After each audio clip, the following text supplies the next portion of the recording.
Tangki Pertamina 16 ton solar terbalik di Jalan Trans Sulawesi. Pelaku usaha keluhkan tingginya harga plastik. Peringatan hari ulang tahun ke-62 Provinsi Sulawesi Tengah berlangsung meriah.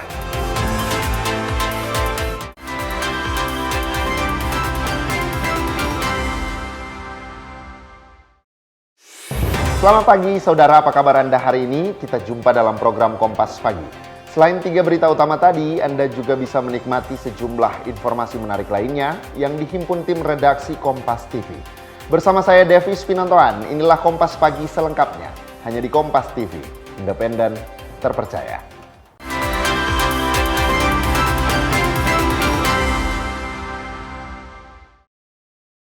Kita ke info yang pertama saudara, Satreskrim Polresta Manado berhasil menangkap terduga pelaku penganiayaan dengan senjata tajam di Desa Lansa, Kecamatan Wori, Kabupaten Minasa Utara pada Minggu tengah malam. Akibat kejadian tersebut, korban meninggal dunia karena alami luka tusukan di bagian belakang tubuh. Polresta Manado berhasil menangkap kasus tindak pidana penganiayaan menggunakan senjata tajam yang mengakibatkan korban meninggal dunia yang terjadi di Desa Lansa, Kecamatan Wori, Kabupaten Minasa Utara. Peristiwa penganiayaan tersebut terjadi pada Minggu 12 April 2026 sekitar pukul 00 WITA di Desa Lansa, Kecamatan Wori, Kabupaten Minasa Utara. Sementara itu, polisi berhasil menangkap pelaku berinisial RK umur 21 tahun, warga setempat. Korban sedang duduk minum minuman keras pada acara ulang tahun pernikahan yang dibuat di lorong Lombo-Lombo. Kemudian posisi pelaku 2 atas nama AAK atau alias J berada di sebelah kanan saksi AL dengan jarak kurang lebih sekitar 5 meter. Tiba-tiba pelaku 2 AAK alias J mendekati korban dari belakang dan langsung menendang korban sehingga korban terjatuh. Kemudian pelaku SDK yang merupakan saudara kandung dari pelaku AAK alias R langsung mendekati korban dan mencabut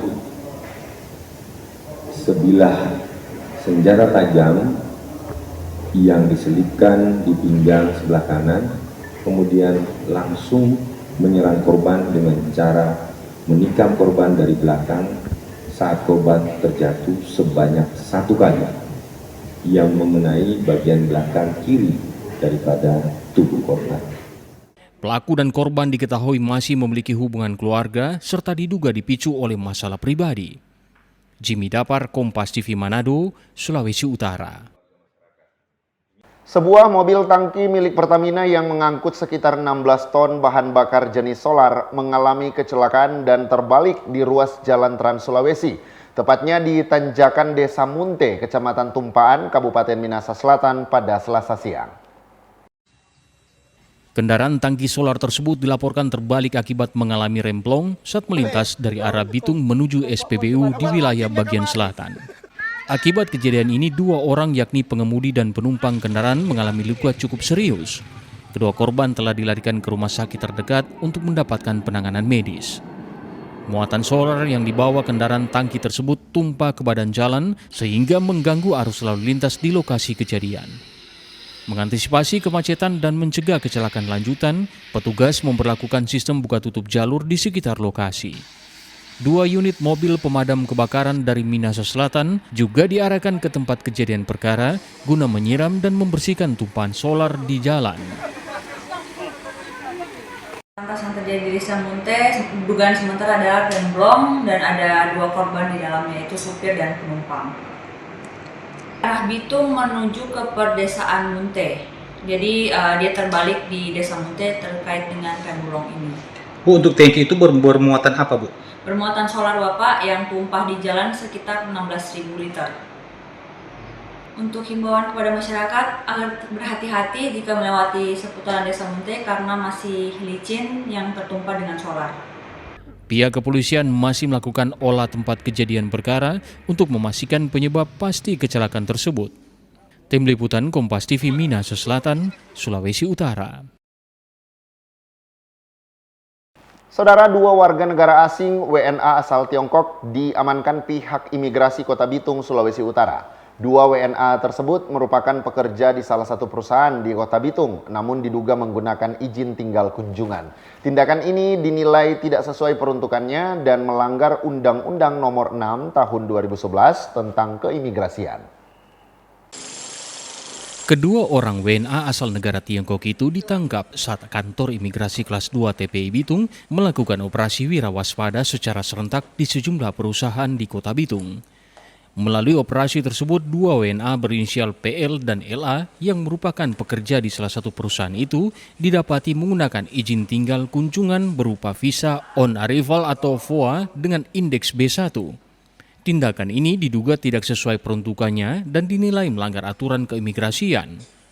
Kedua WNA tersebut langsung diamankan dan dilakukan pemeriksaan lebih lanjut dan kemudian akan dideportase ke negara asal. Untuk terduga kami berikan tindakan administrasi berupa pendeportasian yang akan dilaksanakan untuk esok hari mungkin. Untuk saat ini mereka melakukan penahanan ya Pak, sudah berapa hari? Saat ini dilakukan pendetensian sambil menunggu proses pendeportasian. Nah Pak, ini kan Bitung sebagai kota pelabuhan, otomatis banyak sekali orang luar yang transit di sini. Pengawasan dari imigrasi Bitung itu penekanannya seperti apa? Kami sudah melakukan patroli keimigrasian mulai dari awal tahun ini. Kita melakukan patroli keimigrasian di sekitaran baik di pelabuhan maupun di perusahaan-perusahaan yang berada di Bitung. Kantor Imigrasi Bitung berkomitmen akan terus melakukan pengawasan terhadap orang asing guna menciptakan situasi yang aman, tertib, dan kondusif, serta mencegah terjadinya penyalahgunaan izin tinggal oleh warga negara asing di wilayah Kota Bitung, Sulawesi Utara. Jamie Anis, Kompas TV Bitung, Sulawesi Utara. Informasi berikutnya, saudara, petugas pemadam kebakaran Kota Mobagu, Sulawesi Utara membantu seorang warga untuk melepaskan cincin yang sulit dilepaskan dari jarinya. Cincin tersebut tidak dapat dikeluarkan karena jari korban sudah mengalami pembengkakan. Petugas damkar menggunakan alat gurinda serta bantuan benang untuk mengurangi tekanan pada jari. Proses pelepasan cincin yang berlangsung kurang lebih 15 menit. Berkat ketelitian petugas, cincin akhirnya berhasil dilepas tanpa menimbulkan luka serius pada jari warga, dan warga pun nampak tersenyum bahagia karena jarinya tidak lagi merasa sakit. Sepanjang tahun 2026, petugas pemadam kebakaran Kota Mobagu berhasil membantu warga untuk melakukan pertolongan non-kebakaran melalui aplikasi Siap Tertib, salah satunya dengan membantu warga melepaskan cincin yang sulit dilepaskan dari jari. Yang kalau yang kemarin itu dia melaporkan, kemudian datang ke kantor pemadam kebakaran. Berarti datang secara sukarela juga? Iya. Nah ini alat yang digunakan biasanya itu menggunakan gurinda kecil. Adapun proses pelepasan tidak lama, minimal menghabiskan waktu kurang lebih 30 menit. Cincin sudah bisa dilepaskan. Kurang lebih kalau 1 tahun ini kalau tidak salah itu untuk laporan penanganan pelepasan cincin di jari itu sudah kurang lebih ada sekitaran 15 laporan periode dari Januari sampai dengan bulan April ini. Pemadam kebakaran Kota Mobagu menghimbau kepada masyarakat untuk segera meminta bantuan jika mengalami kejadian non-kebakaran guna mengantisipasi resiko yang lebih berbahaya melalui aplikasi Siap Tertib. Sebab aplikasi ini diciptakan untuk melaporkan berbagai kejadian baik kebakaran maupun non-kebakaran serta gangguan ketertiban umum guna membantu masyarakat Kota Mobagu. Rahman Rahim, Kompas TV Kota Mobagu, Sulawesi Utara. Saudara, pelaku usaha keluhkan tingginya harga plastik akan kami hadirkan usai jedah. Tetaplah bersama kami.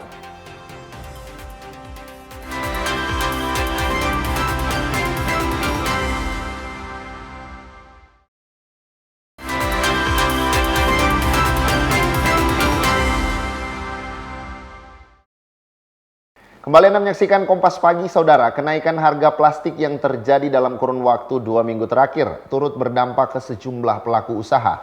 Dampak ini terutama dirasakan oleh penjual barang plastik hingga pengrajin tempe di Kota Manado.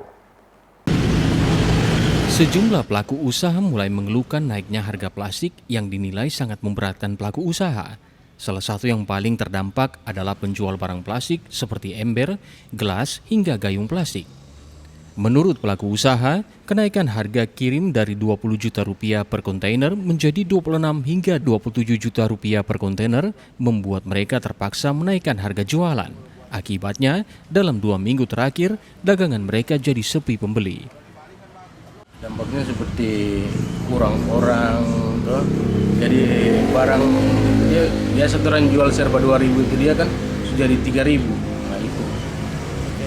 Kalau harga ambil sih so melebihi dari 2.000 kan, tidak mungkin kan orang jual 2.000. Jadi orang jual 3.000. ini kenaikan berapa lama kira-kira? Sekitar 2 minggu. 2 minggu. Baik. Biasa per kontainer berapa, Pak? Ya tergantung ongkir itu kontainer itu dia kan biasa kan 20-an begitu kan, dia ada naik sekitar 6-7 juta.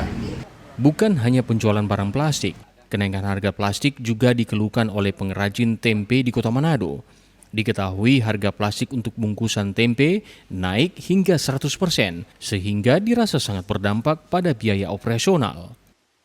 Saya sangat rasakan ini harga plastik yang naik 100%. Itu sangat-sangat mengeluarkan cukup biaya yang 2 kali lipat. Yang tadinya harga 6 juta per 100 kilo, sekarang udah naik 12 juta. Memang sangat-sangat luar biasa kenaikan harga plastik. Apabila harga plastik semakin tinggi, para pelaku usaha khususnya pengrajin tempe berencana untuk mencari alternatif lain yang dinilai murah namun dapat menampal keperluan. Swingli Manderes, Kompas TV Manado, Sulawesi Utara. Sementara itu, Saudara, pelaku usaha mikro kecil menengah melakukan sejumlah strategi di tengah tekanan kenaikan harga plastik.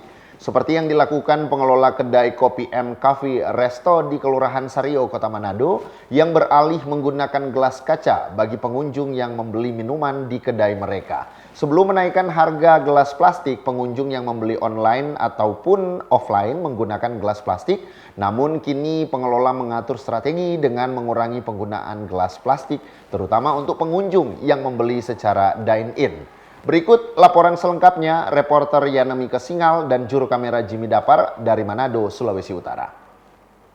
Saudara, kenaikan harga bahan pokok plastik telah berdampak terhadap pelaku usaha mikro kecil di Kota Manado, Sulawesi Utara.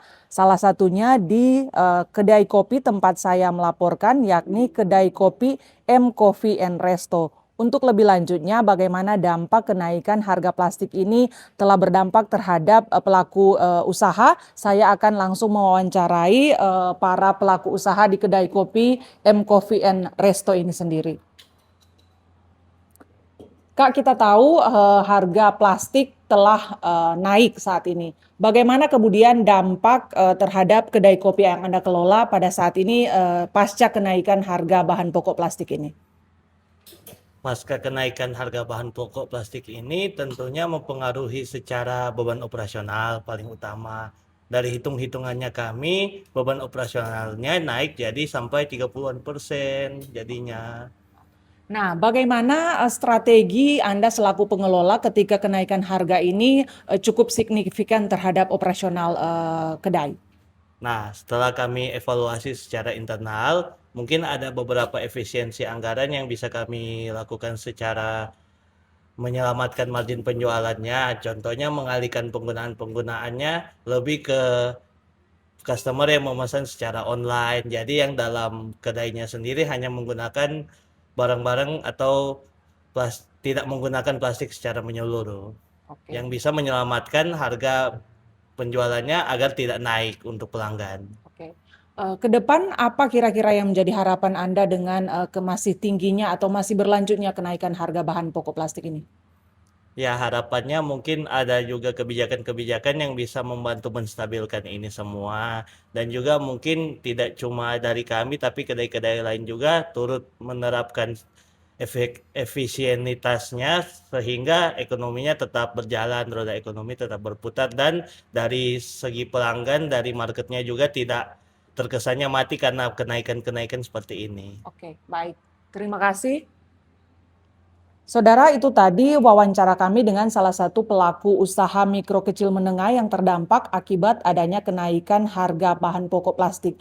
Kedai ini melakukan strategi dengan mengurangi penggunaan plastik, di mana jika biasanya pengunjung yang datang ke tempat ini menggunakan saat mereka minum mereka menggunakan gelas plastik. Saat ini mereka dari pihak pengelola sudah mengganti penggunaan gelas plastik ini dengan penggunaan gelas kaca yang secara kalkulasi dari pengelola akan mampu menekan penggunaan gelas plastik yang berimbas terhadap tingginya operasional usaha di tempat ini. Yanemi Kesingal, Jimmy Dapar, Kompas TV, Manado, Sulawesi Utara. Saudara, hujan deras disertai angin kencang yang terjadi di wilayah Sulawesi Utara, khususnya bagian pesisir kota Manado pada Senin malam, disebut oleh BMKG merupakan dampak dari munculnya Taifun Sinlaku di wilayah Laut Filipina. Intensitas hujan yang begitu deras dengan disertai angin kencang mulai terjadi di wilayah Sulawesi Utara. BMKG Stasiun Meteorologi Samratulangi Manado menyebut kondisi ini salah satunya dipicu oleh munculnya Taifun Sinlaku di wilayah Filipina. Meski berada jauh dari Indonesia, Taifun Sinlaku disebut mulai mendekati wilayah Indonesia, khususnya Sulawesi Utara. BMKG menghimbau masyarakat untuk tetap waspada sebab dampak Taifun Sinlaku diperkirakan akan berlangsung selama 7 hari. Kalau untuk dampak dari Taifun Sinlaku itu diperkirakan 3-7 hari ke depan untuk mempengaruhi wilayah Sulawesi Utara. Jadi sebenarnya Taifun atau tropical cyclone itu mempengaruhi wilayah Sulawesi Utara ini karena letaknya sangat jauh sehingga mempengaruhi pergerakan angin, dan karena ini jauh terus angin yang menumpuk dan kecepatannya rendah sehingga terbentuk tumpukan massa udara sehingga menghasilkan awan sibi dan terjadi cuaca hujan sedang hingga lebat. Sebelumnya hujan deras dan angin kencang yang terjadi di kota Manado mengakibatkan sejumlah pohon tumbang, salah satunya di Kelurahan Tikala, Kecamatan Wenang. Meski sempat mengganggu lalu lintas di area tersebut, untungnya kejadian ini tidak menimbulkan korban jiwa. Kejadian pohon tumbang ini tadi sekitar jam setengah 10, jam setengah 10. Kami malam hari ini untuk Kecamatan Wenang ada 2 lokasi, tapi berkat kerjasama pemerintah kota dalam hal ini Dinas Lingkungan Hidup, situasi 2 lokasi ini bisa selesaikan.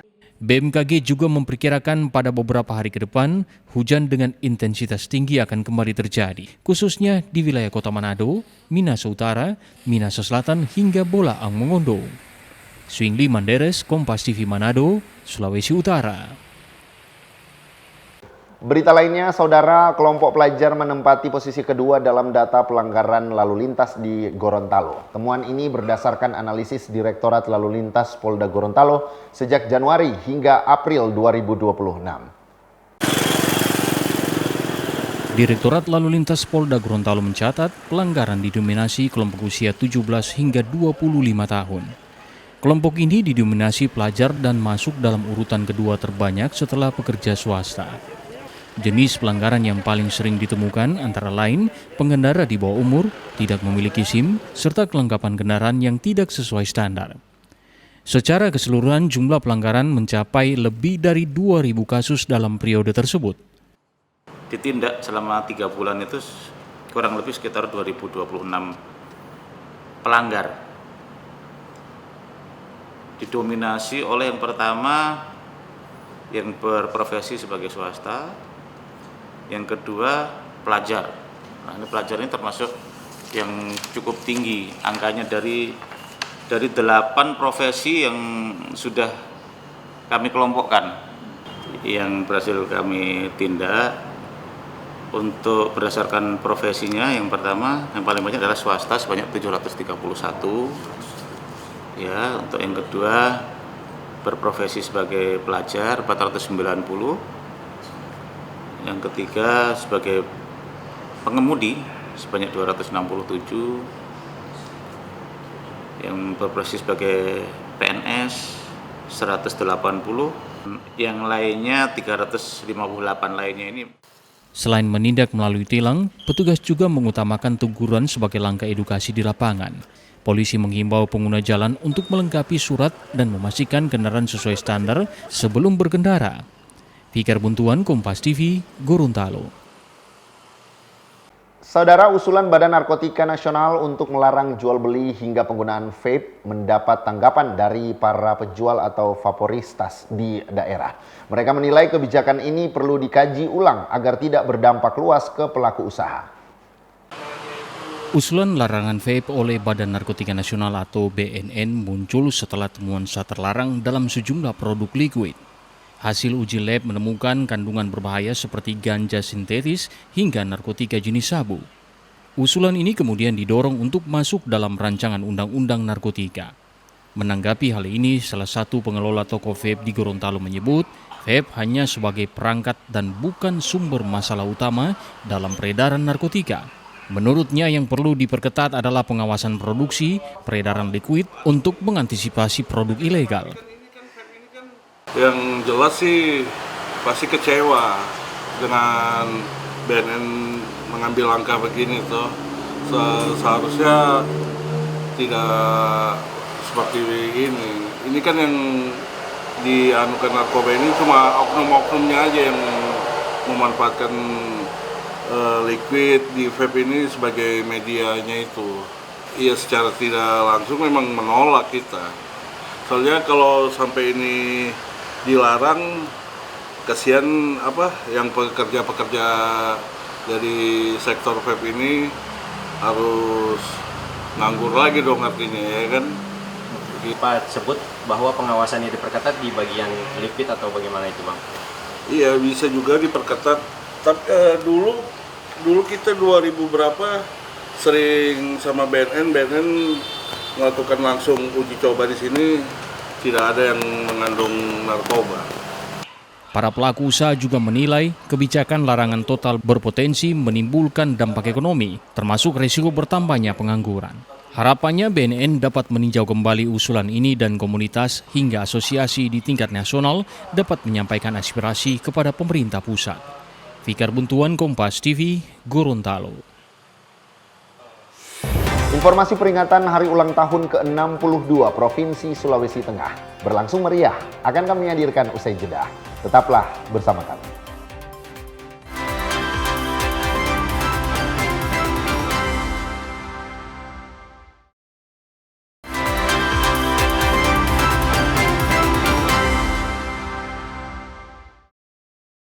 Terima kasih Anda masih bersama kami di Kompas Pagi. Saudara, peringatan hari ulang tahun ke-62 Provinsi Sulawesi Tengah berlangsung meriah dan penuh semangat. Upacara yang digelar dengan khidmat ini juga dimeriahkan berbagai penampilan seni dari anak-anak hingga masyarakat. Sekalian. Peringatan hari ulang tahun ke-62 Provinsi Sulawesi Tengah digelar dengan upacara resmi yang berlangsung tertib. Kegiatan ini dihadiri oleh jajaran pemerintah daerah, tokoh masyarakat, serta berbagai elemen masyarakat. Suasana semakin semarak saat acara pembukaan diisi dengan penampilan drum band dari anak-anak TK Joyful Kids dan penampilan musik angklung dari TK Pertiwi. Dengan penuh percaya diri, para siswa menampilkan atraksi yang memukau dan berhasil menarik perhatian para tamu undangan. Momentum peringatan hari jadi ini tidak hanya menjadi ajang seremonial, tetapi juga sebagai refleksi perjalanan pembangunan daerah sekaligus memperkuat semangat persatuan dan kebangsaan masyarakat Sulawesi Tengah. Harapan saya pertama, saya meminta kepada seluruh stakeholder yang di Sulawesi Tengah, mari kita satukan gerak kita semua, satukan kemampuan kita untuk Sulteng yang lebih baik. Tema ulang tahun kali ini apa, Pak? Tema ulang tahun kali ini bersama Nawacita Berani, kita wujudkan Sulteng yang maju. Peringatan HUT ke-62 ini diharapkan menjadi momentum untuk terus mendorong kemajuan daerah serta meningkatkan kesejahteraan masyarakat di Sulawesi Tengah. Tim Liputan Kompas TV Palu, Sulawesi Tengah. Berita lainnya, Saudara, tes kemampuan akademik atau TKA tingkat sekolah menengah pertama pada gelombang 1 dan 2 di Minahasa sukses. Pelaksanaan TKA serentak secara nasional ini sudah dimulai pada 6 April 2026 dengan melalui 4 gelombang, bertujuan menguji kemampuan akademik bagi para siswa yang duduk di kelas 9. Meski baru pertama kali digelar, antusiasme para siswa untuk mengikuti TKA begitu tinggi, seperti di SMP Negeri 3 Tondano Minahasa. Ada 39 siswa yang ikut disertakan, mereka sebelumnya diberi pembekalan melalui pelajaran tambahan dari pihak sekolah, serta uji coba TKA belum lama ini. Sudah diingatkan dari pertama di penyampaian kepala sekolah bahwa TKA akan dilaksanakan pada 8 April ini, dan kami sudah menjalani bimbel seperti TKA mata pelajaran matematika dan bahasa Indonesia. Untuk pelajarannya gimana? Gampang atau gimana? Untuk tidak semua orang, sebagian orang kan pasti merasa kayak ada yang pernah belajar matematika gampang, bahasa Indonesia juga gampang, banyak literasi dengan numerasi. Tapi yang pasti siap sekali ya. Untuk meminimalisir kendala teknis saat TKA berlangsung, pihak sekolah memastikan para siswa mengikuti tes dengan aman dan lancar. Sebelumnya sudah ada persiapan-persiapan yang dilakukan oleh pihak sekolah. Salah satunya mereka diberikan kesempatan untuk mengikuti bimbingan belajar atau terkenal dengan bilang les. Jadi ada tambahan jam mengajar bagi para siswa dalam persiapan mereka mengikuti tes kemampuan akademik. Jadi kami bersyukur ada kerjasama yang baik bersama dengan para orang tua, karena juga pada saat mereka mengikuti bimbel ada rapat bersama dengan orang tua dan buat kesepakatan bersama dengan orang tua bahwa mereka akan siap juga mendampingi anak-anak mereka untuk mereka mempersiapkan diri. Data dari Dinas Pendidikan setempat, TKA ini diikuti oleh 2.991 siswa yang ada di 103 sekolah. Sementara ada 52 siswa tidak diikut sertakan disebabkan oleh kendala data Dapodik dari kementerian. Meski disebut tidak wajib, tapi faktanya TKA ini menjadi salah satu instrumen penting dalam seleksi jalur prestasi pada sistem penerimaan siswa baru tahun 2026 di jenjang sekolah lanjutan. TKA ini kan bertujuan untuk memetakan capaian siswa secara objektif dan terstandar. Dengan TKA ini akan didapat sertifikat untuk digunakan di jenjang yang lebih tinggi. Mungkin masuk di SMA Taruna atau di perguruan tinggi itu sangat dibutuhkan ijazah TKA. Tapi TKA ini bukan merupakan standar kelulusan bagi siswa. Untuk TKA yang di Kabupaten Minahasa ini baru pertama kali dilaksanakan, karena tahun yang kemarin untuk khusus jenjang SMA. Sesuai jadwal penyesuaian lini masa kementerian, TKA gelombang ketiga dan keempat akan berlangsung 13 hingga 16 April mendatang. Tes kemampuan akademik ini diharapkan dapat menghasilkan data komprehensif untuk meningkatkan kualitas pendidikan di daerah. Tim Liputan Kompas TV Minahasa, Sulawesi Utara.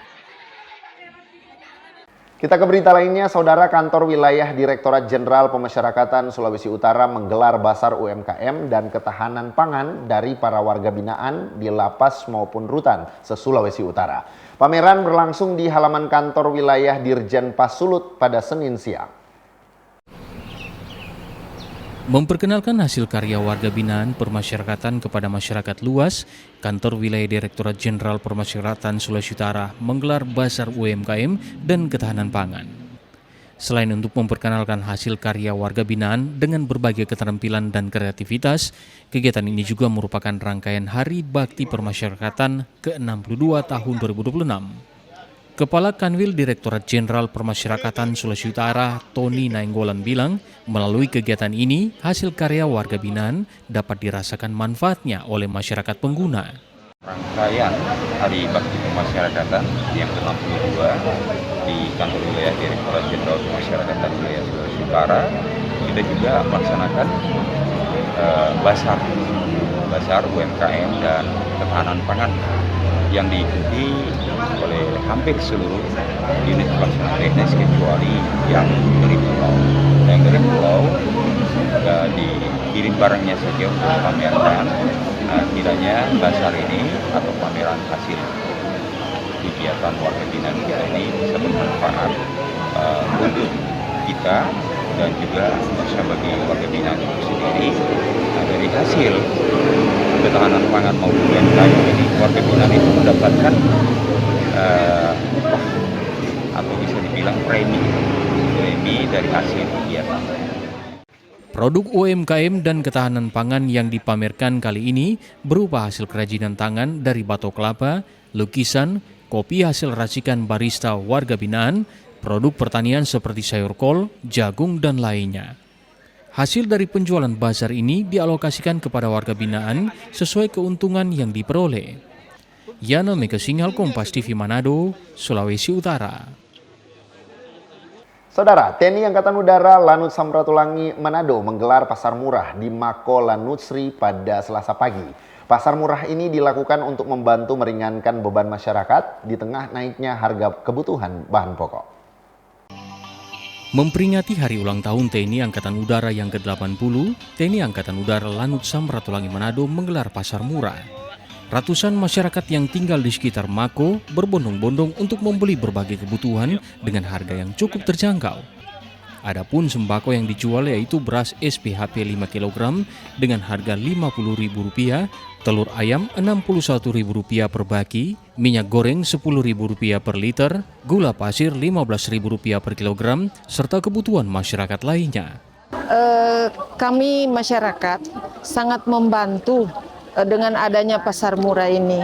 Tapi usul kami untuk ke depan lagi apabila ada acara seperti ini, mohon minyak goreng ditambah. Karena sebagian yang datang di sini minyak goreng tidak dapat.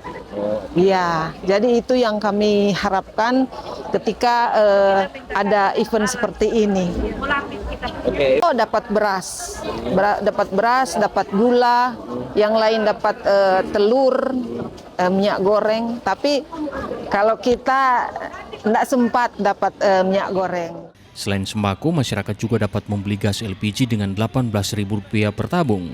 Dengan adanya pasar murah ini, masyarakat merasa sangat terbantu karena harga yang dijual lebih murah dari harga pasaran. Jimmy Dapar, Kompas TV Manado, Sulawesi Utara. Sementara itu, saudara, pemerintah terus mendorong penguatan industri dalam negeri di tengah ketidakpastian ekonomi global. Di Kota Manado, Sulawesi Utara, para pelaku industri bahan bangunan dan konstruksi berkumpul dalam ajang Build Next One Day Exhibition untuk merumuskan strategi menghadapi kenaikan biaya logistik dan material yang kian mencekik. Kota Manado resmi terpilih sebagai kota ketiga penyelenggaraan Build Next One Day Exhibition 2026. Ajang yang diinisiasi oleh Principal Collective Network atau PCN Indonesia ini menjadi panggung bagi inovasi bangunan cerdas dan material ramah lingkungan.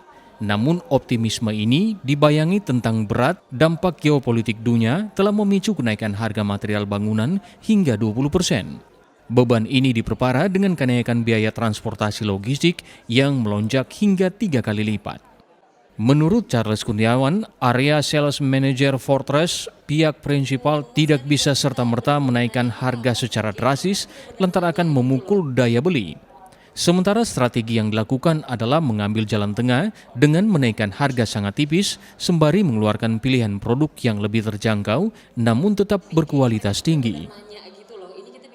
Ada dua hal. Pertama, memang kenaikan harga materialnya sudah kami rasakan, itu rata-rata sekitar 20% kenaikan harga material ya. Kedua juga untuk transportnya juga ternyata cukup besar kenaikannya. Ada beberapa teman-teman bahkan 3 kali lipat, itu dari India. Itu ada teman-teman dari India yang masukin produk, jasa untuk angkutannya udah naik 3 kali lipat. Jadi dua hal ini yang mempengaruhi kami.